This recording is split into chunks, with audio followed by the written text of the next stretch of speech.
Hey guys, Merry Christmas. Welcome to Gregsbeerreviews today. Hope Santa Claus brought everybody everything that they wanted, and if you were good boys and girls, you probably got what you wanted. And if you weren't, you probably didn't. So that's how that works a lot of times. Uh, this is the last Christmas beer that I have in the fridge, I think, unless something's hidden somewhere, and I hope not. I try to dig them all out. Uh, Rico sent me this. This is Troegs Mad Elf. And I may have done this somewhere down the road. I didn't go back and look on this particular one. I did a lot of Christmas beers over the last 6+ years that I've been doing beer reviews. So if I've done it before, guys, this is a re-review. If I have not, it's not a beer review. This is the 2016 edition of the Troegs Mad Elf. Big beer, 11%. 15 IBUs it's got on there. It tells you the hops are Saaz and Hallertau European. And the yeast is spicy Belgian. And it says right here, freshest by 10/03/17. They're giving this beer a year shelf life. I'm sure it was probably done in October of this year to be bottled and out and distributed by this time. So 11%, I'm sure it's going to keep for a year, and probably going to keep for a lot longer than that. So we'll see what this brings to the table. I don't buy a lot of these style beers anymore, guys. When I first started doing beer reviews, I bought all the pumpkin beers and Christmas beers and all that stuff I could get my hands on and reviewed them. And I've done most of them. There are a few exceptions that I haven't done, and there are some new ones that have come out since then, but I found them to be kind of trivial, kind of novelty, if you will. But it's a nice change up, guys. And this time of the year, I don't mind doing this. So not something I would probably run out and buy, since I've done so many of these, and everybody knows I'm a hop head, and I like IPAs and double IPAs and your hoppier beers and your bourbon barrel aged stuff, imperial porters and regular porters and imperial stouts and regular stout stuff. I like the beers that have a little more flavor, a little more taste to them nowadays. So, but I still enjoy these. It's not something that I would probably run out and buy, like I said. So I appreciate Rico spending his hard-earned money on it and sending it to me for me to review for you guys. So thanks, Rico, my brother. Merry Christmas to you, sir. And Merry Christmas to everybody out there, too. So let's get on with this. I don't want it to be a 20-minute video. A big beer, just remember you're drinking an 11%er. Probably a great idea to drink this at home.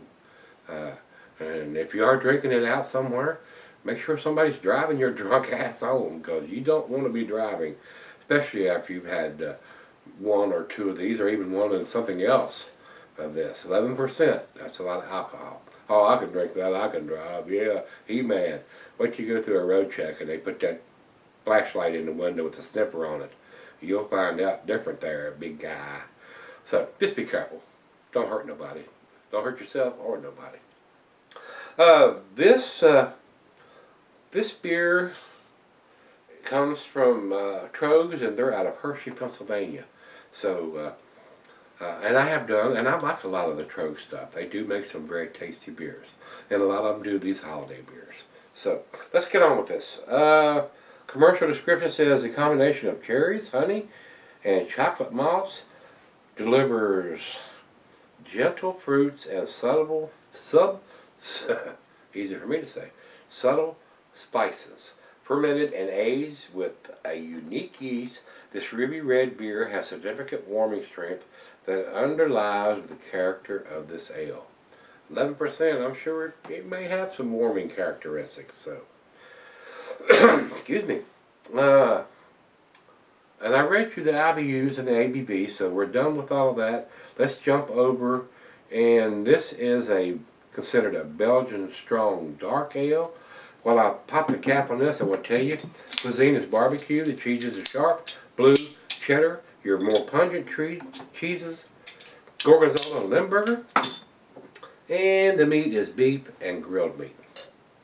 Let's go down the center on 11%. So that's pouring a little bit of a head, so we better back off on that little action. Glassware snifter tulip, goblet, chalice, oversized wine glass. I got my favorite snifter. And here it says it can be sold for a long period of time. 11%. It probably can. Probably keep for quite a while. So, and with that enjoy by date of 2017, October 2017, you can play that for what it is.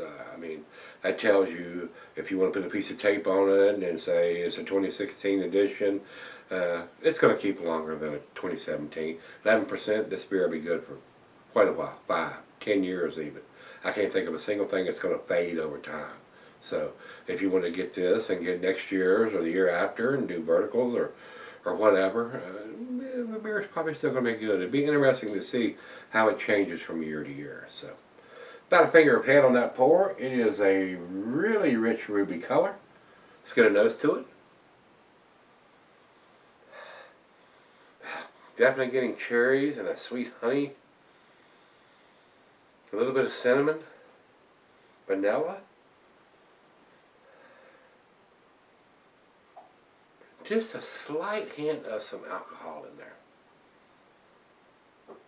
there. Well, let's jump in and see what we got. Cheers, everybody. Cheers, Rico. Merry Christmas, everybody.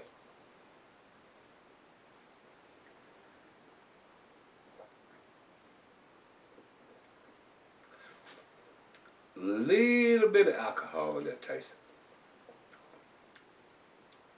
Slight hint of that booziness in there. But you got to remember, you're drinking an 11%er.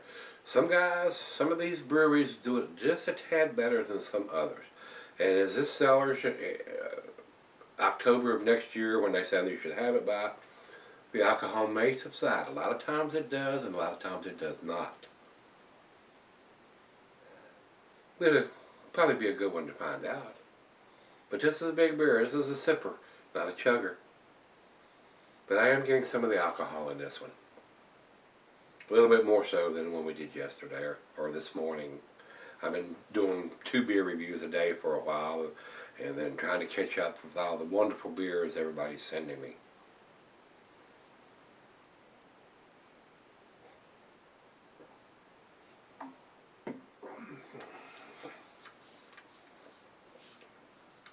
It's tasty, but just slight booziness to this. And that may go away just a little bit as it warms up. So let's let it do that. It's right out of the fridge, 40 degrees, and we'll sip on it, let her have some of it, and see where it ends up, guys. I'll be right back. Alright, guys, I'm back. Got a little left here. It's a tasty beer. It really is. It's probably the best of the 3 Christmas beers that I've done. The alcohol has subsided a little bit now that it's warmed up, or I've gotten used to it, one or the other. Cherries, cinnamon, allspice, nutmeg. A nice Christmas beer. It really is. It's a very tasty beer to have at home or to share with somebody at home. You wouldn't want to drink this big of a beer out, in my opinion. It's just my opinion, guys. This is a huge beer at 11%. So a great beer to sip at home by the fire or gas logs or whatever when it's 10, 20 degrees outside like it is here. A very nice beer. Like I said, it was a little boozy when it was fresh out of the bottle, right out of the fridge, but now that it's warmed up just a tad, very tasty. I enjoyed this. This is very tasty. I would buy this beer here, guys. And Troegs beers are usually available here. We get limited editions of certain beers. People like Troegs and stuff, and this may be available here. But Rico purchased this and sent it to me. So Rico, thanks again, my brother, for sending it to me. And Merry Christmas to you, and Merry Christmas to everybody there. We're winding up the Christmas beers that I've gotten. And I think Rico has sent me all 3 of these. So I don't normally go out and buy these anymore. I used to, but I don't anymore.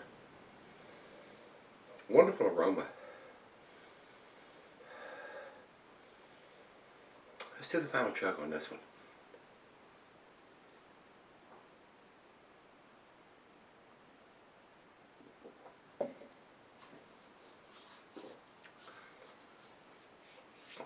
A great beer, it really is. Guys, I do think this is an A beer, but just barely into that category.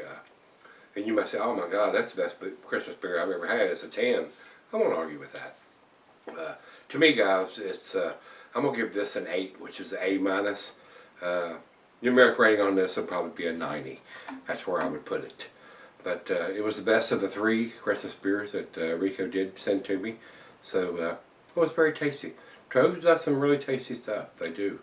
So let's go over to Beer Advocate. And Beer Advocate has it at 87. I think it's just a tad better than that. And now that it's warmed up a little bit, and it's not quite as boozy as it was when I first poured it, if it had been, I would probably dropped it back a notch or two.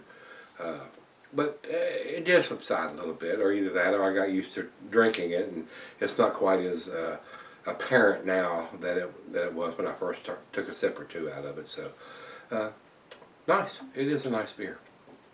Over to Beer Advocate. Beer Advocate says, Rate Beer says 90 overall. That's exactly where I would put this beer, guys. 90. So I'm in agreement with these guys over there. And for our final check-in, we'll run over to Untapped. And Untapped has it at 4.03s, which is in the bottom end of their A category. So, A beer as far as I'm concerned, and 2 out of 3 agree. So it's a tasty beer. So if you've had this year's edition of the Troegs Mad Elf 2016, let me know what you think. It was a tasty beer, a great final beer of the evening, for which it is for me, and I enjoyed it. It was very tasty. So, Merry Christmas to everybody. I hope Santa Claus brought everybody everything that they wanted for Christmas, and come on back tomorrow. We'll start off with something else out of the fridge. So, hope to see you there. Come on back. We'll see what's in that fridge. See you then.